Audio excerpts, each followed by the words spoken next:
हाय बालदोस्तांनो, कसे आहात तुम्ही सगळे? मजेत आहात ना? छान रहा, आनंदी रहा, दुसऱ्यांवर प्रेम करा, वाचा, खूप ज्ञान मिळवा आणि निरोगी राहून शक्तिशाली व्हा. आजची जी आपली गोष्ट आहे, श्यामचा जो पुढचा रात्रीचा किस्सा आहे, त्यामध्ये हेच सांगून ठेवलेलं आहे की आपल्याकडे या 3 गोष्टी असणं निरोगी आयुष्यासाठी खूप जास्त गरजेचं आहे आणि ते आपण आत्ता मिळवण्यासाठी आपल्याला थोडाफार वेळ मिळालाय, तर आपण त्याचा सदुपयोग नक्की करून घेऊया. आजच्या रात्रीचा किस्सा आहे 11वी रात्र. त्याचं नाव आहे भूतदया. ऐकूया हा किस्सा. श्यामच्या चेहऱ्यावरती थोडा प्रकाश पडत होता. दिवा जो लावला होता त्याचा. बाहेर पाऊस पडत होता, त्यामुळे असा थंडगार वारा सुटला होता आणि श्यामला ना दिव्याचा प्रकाश चेहऱ्यावर आलेला आवडत नसे. कुठेतरी काही माणसांच्या वेगवेगळ्या प्रकारच्या आवडी असतात, तसं त्याला अंधारात राहायला जास्त आवडायचं, सावळ्या अंधारात, घनदाट अंधारात. पण दिव्याचा प्रकाश चेहऱ्यावर पडलेला आवडत नसे. त्याने त्याच्या मित्राला नामदेवला सांगितलं की अरे तो दिवा जरा बाजूला कर, चेहऱ्यावर प्रकाश येतोय.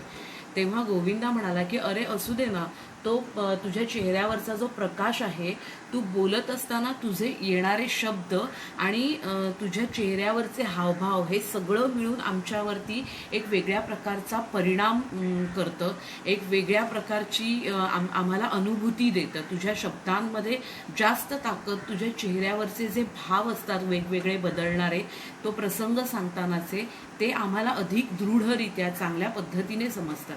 तेव्हा श्याम म्हणाला मी काही इकडे नाटक करत नाहीये की लाईट्स आणि दिवा आणि उजेड आणि माझे हावभाव वगैरे तुम्ही म्हणताय तसं. तर गोविंदा म्हणतो अरे हे असंच झालं ना, नाटकामध्ये जर का उजेड नसेल तर ते हावभाव समजणार नाहीत आणि ते हावभाव त्या शब्दांबरोबर जर का आपल्यापर्यंत पोहोचले तर त्याचा परिणाम जास्त होतो. आणि तू जरी नाटक करत नसलास तरी सुद्धा तुझ्या सगळ्या सांगण्याचा परिणाम हा तुझ्या हावभावांवरून सुद्धा आम्हाला येतो. तेव्हा श्याम म्हणाला ठीक आहे, तुम्हाला जसं हवं तसं करा, आपण सुरुवात करूया. आणि सुरुवात केल्यावरती श्याम म्हणतो की त्या दिवशी मी आणि माझा भाऊ तुळशीच्या अंगणात खेळत होतो. तिकडे भरपूर आजूबाजूला तुळशी असतात, म्हणजे आपल्याकडे कशी आपण एखादी कुंडीमध्ये तुळस लावतो तसं कोकणात नसतं. तिथे भरपूर असंख्य तुळशींची झाडं असतात अंगणाच्या अवतीभोवती आणि त्याला तुळशीचं अंगण असं म्हणायचंय. तिथे आम्ही खेळत होतो आणि एका उंच असा बाजूला असलेल्या झाडावरून ठपकन काहीतरी पडलेल्याचा आवाज झाला. पडलेल्याचा आवाज झाल्याबरोबर मी आणि माझा भाऊ इकडे तिकडे शोधाशोध करायला लागलो की काय बरं झाडावरून पडलं असेल. आजूबाजूला काहीच दिसत नव्हतं. मग थोडंसं झाडीत गेल्यावर आम्हाला दिसलं की एक छोटंसं पक्ष्याचं पाखरू, पिल्लू खाली पडलं होतं. खूप उंचावरून बिचारं पडल्यामुळे त्याची छाती अशी धपापत होती, धडधडत होती, वर खाली होत होती. लोहाराचा भाता जसा वर खाली व्हावा तशी छाती त्याची धडधडत होती आणि थोडंसं किंचितचं बोट लावायला गेलं तर ते असं दचकायचं आणि तोंड वर काढून आवाज करत होतं, ची ची ची ची. आणि त्याची ती सगळी तगमग होती जीवाची, ती आम्हाला बघवत नव्हती की अरे आपण काय करावं. पूर्ण लोळागोळा झाला होता त्याचा, कारण की ते आत्ताच जन्माला आलेलं कुठेतरी होतं आणि त्याच्या घरट्यातून बहुधा खाली पडलं असावं. त्याची आई नसेल किंवा कोणीतरी चोरायला आलं असेल, त्याच्या धक्क्याने पडलं असेल, जे काही झालं असेल, पण त्याच्यामध्ये जीव होता. आम्हाला वाटलं की ह्याचे प्राण आपण वाचवले पाहिजेत, म्हणून आम्ही काय केलं की पानं घेतली, त्या पानामध्ये त्याला ठेवलं आणि घरी घेऊन आलो. हे बरं होईपर्यंत याची आपण काळजी घेऊया, याची शुश्रूषा करूया. आणि ते झाल्यावरती आपण ते व्यवस्थित झालं. त्याला पंखसुद्धा धड फुटलेले नव्हते आणि ते खाली पडलं होतं. अगदी मऊ मऊ लोण्याचा गोळा जसा असतो तसं ते पाखरू होतं, सुंदरसं. तर ते पाखरू आम्हाला त्याची अवस्था बघवत नव्हती. ते का ओरडतंय, ते का इतकं केविलवाणं ओरडतंय, आईसाठी ओरडतंय की त्याला कसल्या वेदना होत आहेत, कारण त्याची भाषा आम्हाला समजत नव्हती. ते एक निरागस जीव होता तो. आम्ही त्याच्या चोचीमध्ये बारीक बारीक दाणे घालत होतो, मग झारीने पाणी ओतत होतो हळूहळू. पण तो गिळू शकतोय का, ते खाऊ शकतोय का, हे आम्हाला कळतच नव्हतं. आम्ही फक्त त्याच्यावरती प्रेम करत होतो, काळजी करत होतो आणि प्रेमाने त्याच्यासाठी गोष्टी करत होतो. इथे साने गुरुजी सांगतात मुलांनो की माणसाकडे एखादीच गोष्ट असून चालत नाही. एका माणसाकडे तो खूप प्रबळ असण्यासाठी किंवा खूप इम्प्रेसिव्ह असण्यासाठी त्याच्याकडे 3 गोष्टींची अत्यंत आवश्यकता असते. पहिलं म्हणजे प्रेम, दुसऱ्यांवरती प्रेम करणं. दुसरी गोष्ट ज्ञान, वेगवेगळ्या गोष्टींची माहिती असणं. आणि तिसरं म्हणजे शक्ती. आपल्याला एखादी गोष्ट करता येण्यासाठी ती आपल्याकडे शक्ती, मनाची शक्ती, शरीराची शक्ती, प्रबळता असलीच पाहिजे.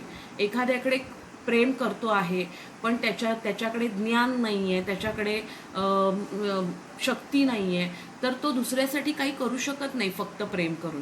एखाद्याकडे केवळ ज्ञान आहे पण प्रेमच नाही आहे, तर त्या ज्ञानाचा वापर कसा करायचा प्रेमळपणे हे त्याला नाही कळणार. आणि एखाद्याकडे फक्त शक्ती आहे आणि प्रेम आणि ज्ञानच नसेल तर त्या शक्तीचा वापर वेगळ्या पद्धतीने होऊ शकतो. ते कशा पद्धतीने वापरायचं हेच त्याला कळणार नाही. त्यामुळे या 3 ज्या गोष्टी असतात ना, या एकमेकांना पूरक असतात, एकमेकांसोबत असतात. समजा एखादी आई आपल्या मुलावरती खूप प्रेम करते आणि ते बाळ आजारी आहे, पण त्या प्रेमानेच त्या बाळाचा आजार बरा होणार नाहीये. त्याच्यासाठी तिला ज्ञान हवं की या बाळाचा आजार आपण कसा दूर केला पाहिजे, काय केलं पाहिजे. समजा ती शरीर शक्तीही नसेल, ती दुबळी असेल, तर तिला हे नाही कळणार की ती प्रेम करते आहे, तिला औषधोपचार पण देता येत आहे, पण शरीर तिचं साथ देत नसेल. कारण आजारी माणसाला बघण्यासाठी, त्याची सेवा करण्यासाठी आपल्या अंगात सुद्धा 4 माणसाचं बळ लागतं धावपळ करण्यासाठी. एका माणसाला ते शक्य नसतं. म्हणून आपल्याकडे तेव्हा शक्तीही हवी असते. प्रेम जे असतं ते आपल्या हृदयाचा विकास करतं, ज्ञान जे असतं ते आपल्या बुद्धीचा विकास करतं, आणि शक्ती जी असते ती आपल्या शरीराचा विकास करते मुलांना. आणि म्हणून या तिन्ही गोष्टी एकत्र असतील त्यावेळी आपण कोणत्याही प्रकारे, कोणत्याही प्रसंगाला चांगल्या पद्धतीने सामोरे जाऊ शकतो.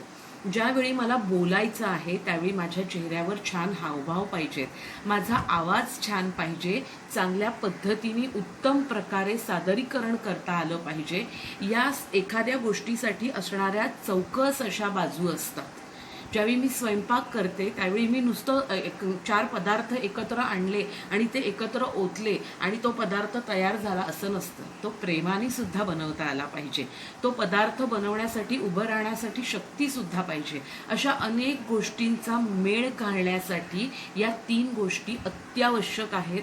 आणि आम्ही त्या पिलाची काळजी घेत होतो, पण आमच्याकडे कुठेतरी ज्ञान नव्हतं की पाखरांना कशा प्रकारे काळजी घेतली पाहिजे, त्यांचं काय केलं पाहिजे, त्याला काय केलं म्हणजे बरं वाटेल. आता त्याला काय होतंय, एखाद्या लहान बाळाचं सुद्धा आपल्याला कळत नाही बघा, की ते बाळ रडत राहतं, त्याच्या पोटात दुखतंय, त्याला भूक लागली आहे, त्याला काय सांगायचंय हे कळण्यासाठी त्याची भाषा कळत नसते. म्हणून ज्ञान गरजेचं होतं. आम्ही आईला सांगितलं की आई बघ ना गं, तर नुसती मान टाकून राहिलंय, थोडासा हात लावला की नुसतं ची ची ची ची करून प्राणांत वेदनांनी ओरडतं, तसं ते ओरडतंय. काय झालं असेल ग याला. आई स्वयंपाकघरातून बाहेर आली आणि आईने हातात घेतलं त्याला, आणि त्यावेळी आई म्हणाली की हे काही जगणार नाही बाळांनो, त्याला सुखाने मरू द्या तुम्ही. हे शब्द ऐकल्यावरती अंगावरती असा सरसरून काटा आला की ज्या बाळाला वाचवण्यासाठी, ज्या पिलाला वाचवण्यासाठी आपण आणलं ते मृत्यू पावणार आहे, मरणार आहे. त्याला आम्ही खाऊ पिऊ घालत होतो, पाणी घालत होतो त्याच्या तोंडात, पण त्याचा कशाचा काहीच उपयोग होत नव्हता. त्याचा जीव नुसता वरखाली होत होता. त्याचं सगळं शरीर कदाचित वेदनांनी ते विव्हळत होतं. ते पडल्यामुळे त्या जीवाला ते सहन झालं नव्हतं आणि म्हणून ते वेदनांनी विव्हळत होतं. आणि नंतर काही वेळाने ते पिलू जे होतं त्याने खरोखरच मान टाकली, ते गेलं आणि आम्हाला खूप दुःख झालं, प्रचंड दुःख झालं. आई म्हणाली जा लवकर, गेलेल्या देहाला फार वेळ असं ठेवायचं नाही. आम्ही त्याला पुरण्यासाठी कुठे ग पुरू आई याला, असं आम्ही विचारलं. आणि आई म्हणाली तिथे ती शेवंतीची आणि मोगऱ्याची जी झाडं आहेत ना तिथे त्याच्या मुळाशी पुरा, छान छान फुलं येतील, सुवासिक फुलं येतील. तुम्ही जे त्याला प्रेम केलेलं आहे ना ते प्रेम फुलाच्या रूपात येऊन ते तुम्हाला परत करेल. ते पाखरू ते लक्षात ठेवेल. चांगला सुगंध आणि चांगली डौलदार फुलं ते पाखरू तिथे फुलल्यामुळे त्या झाडाला नक्की येतील असं आई सांगते. मग आम्ही दोन्ही भाऊ निर्णय घेतो आणि आता याच्यामध्ये हे कशात तरी ठेवलं पाहिजे, एखादा कपडा आम्हाला देशील का म्हणून आई एक छानसा तिच्या चोळीचा रेशमाचा कपडा देते. त्याच्यामध्ये त्या आम्ही पाखराला ठेवतो. तिथे एक छोटासा त्या झाडांच्या मधोमध एक खळगा करतो आणि दोन्ही झाडांच्या मध्ये खाली फुलांची पाकळ्या पेरतो आणि त्याच्यावरती त्या कपड्यासहित त्या पाखराला ठेवतो. त्याच्यावरती माती टाकायचा आम्हाला जीव होत नाही की इतकासा असा मौशार तो देह आणि त्याच्यावरती छोटासा जीव, त्याच्यावर माती कशी टाकायची. डोळे बंद करतो आणि त्याच्यावरती माती टाकतो. वरती मांजरांनी उकरून काढू नये खाण्यासाठी म्हणून एक सुंदरसा दगड ठेवतो आणि आम्ही घरी परत येतो. घरी परत आल्यावरती माझघरामध्ये एका बाजूला आम्ही बसून राहतो. त्यावेळेला आई विचारते, काय रे काय झालं. तेव्हा मी रडत असतो, स्फुंदून रडत असतो. एका दिवसासाठी सुद्धा आणलेल्या त्या पाखराचा लळा लागलेला असतो श्यामला.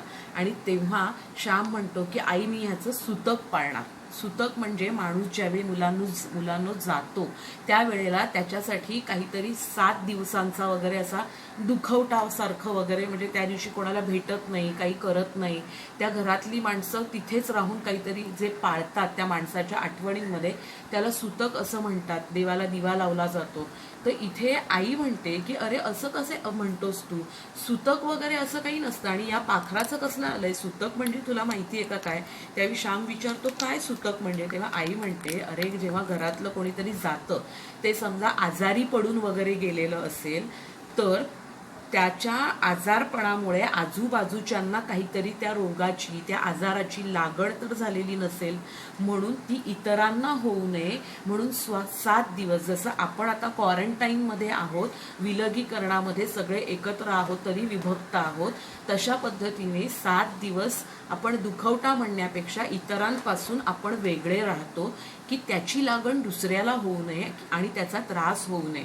याला सुतक म्हणतात. माणसाला पोचवून आल्यावरती गेल्यावरती आपण हातपाय धुतो, आंघोळ करतो, त्याचं सुद्धा हेच कारण असतं मुलांनो. त्यामध्ये कुठल्याही प्रकारचं अंधश्रद्धेचं वगैरे कारण नसतं. त्यावेळी श्याम म्हणतो आई तुला कोणी हे सांगितलं.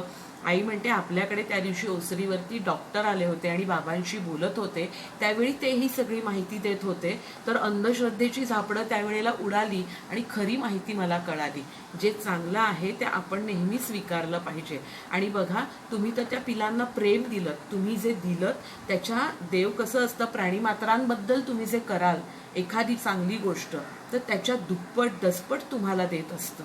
तुम्ही चांगलं केलं तुम्हाला नक्की चांगलं मिळेल. जेव्हा तुमची आई तुमच्यासोबत नसेल, एखादा मित्र तुम्ही आजारी असताना तुमची काळजी करण्यासाठी श्याम नक्की उभा राहील. बघा एक जर का मक्याचा दाणा पेरला तर पूर्ण भरलेलं कणीस आपल्याला मिळतं.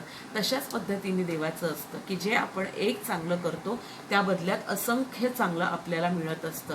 मागच्या अनेक गोष्टींमधून आपण हे बघितलं. म्हणून तुम्ही सगळ्या भावंडांनी एकत्र राहा, एकमेकांवर प्रेम करा. आई सांगते तुम्ही मुंगीला खायला घालाल, पाखरांना घालाल, प्राण्यांना घालाल आणि आपल्या भावंडांशी तुम्ही वेगळेपणा घ्याल, त्यांच्यावर रागावलेले रुसलेले राहाल, तुमच्यामध्ये भांडणतंटे राहतील तर ते चांगलं नाही. आईची ही गोष्ट आम्ही कायम लक्षात ठेवली. तुम्हाला एकच बहीण आहे, तिला कधीही वेगळं करू नका, हे आईचं वाक्य मनावरती कोरलं गेलं. आज आई एवढे दिवस आजारी आहे पण तिचा भाऊ थोडंसं वातावरण बदल म्हणून सुद्धा तिला घेऊन जायला नाही आलेले. बाबांना भावांनी भांडण तंटे करून घरातून बाहेर काढलं. हे कुठेतरी तिच्या मनामध्ये तिच्या हृदयामध्ये खोलवर कोरलं गेलेलं होतं. त्यामुळे तुम्ही प्रेमाने राहा, ज्ञानाने राहा, शक्तीने राहा आणि सगळ्यांनी आनंदाने राहा. कसा वाटला आजचा किस्सा? आवडला असेल तर तुम्ही सुद्धा असे छान छान किस्से नक्की वाचा, रेकॉर्ड करा आणि आपल्या वहीमध्ये सुद्धा आणि मनाच्या डायरीत सुद्धा कायमस्वरूपी लिहून ठेवा मुलांनो. भेटूया उद्या पुन्हा एक असाच छानसा किस्सा घेऊन. तोपर्यंत टाटा.